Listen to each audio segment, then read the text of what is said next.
Hi, I'm J. Harrison G. I'm a multi-hyphenate artist and creative, and I graduated from AMDA in the integrated program in 2009. Being the first drag artist to play Lola was definitely special. I just was showing up, doing my job, and being who I am.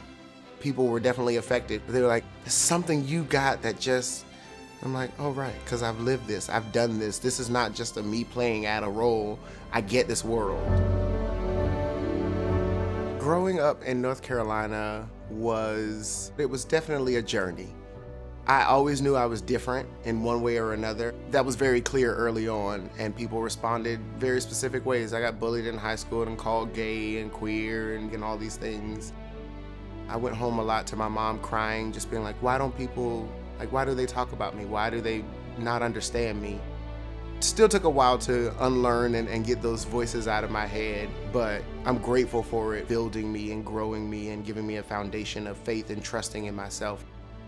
And it's funny, I was going home one day from Doubtfire, the musical, and I kept my show face on and I caught a glimpse of myself in the train doors.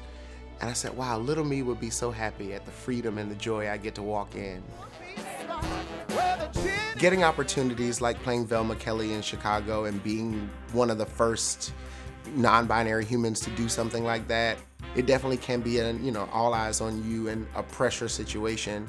But I love rising to the occasion. I love showing up and doing the work and letting the work speak for itself.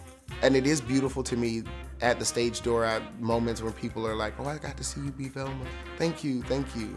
Thank you for the representation. Thank you for allowing me to be seen. Thank you for inspiring me. Let's be back! Let's be back! Getting to do Jerry Daphne in our version of Some Like It Hot has been such a fun journey of collaborating and creating.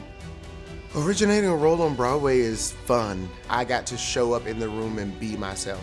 And things I say and do in my real life end up in the script.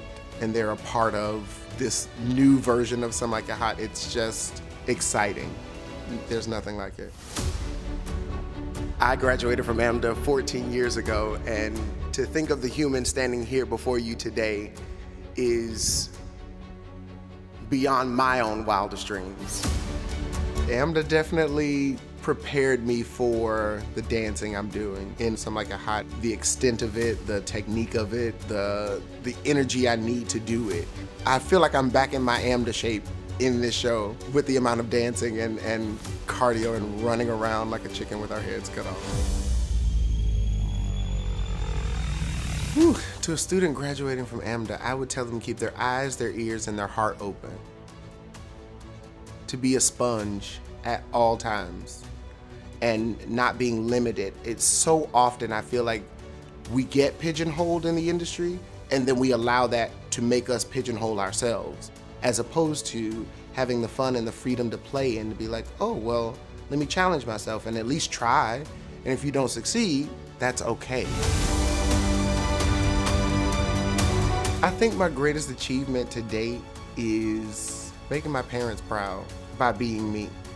And being able to do that, standing in my truth, is the greatest achievement, truly, I can attest to.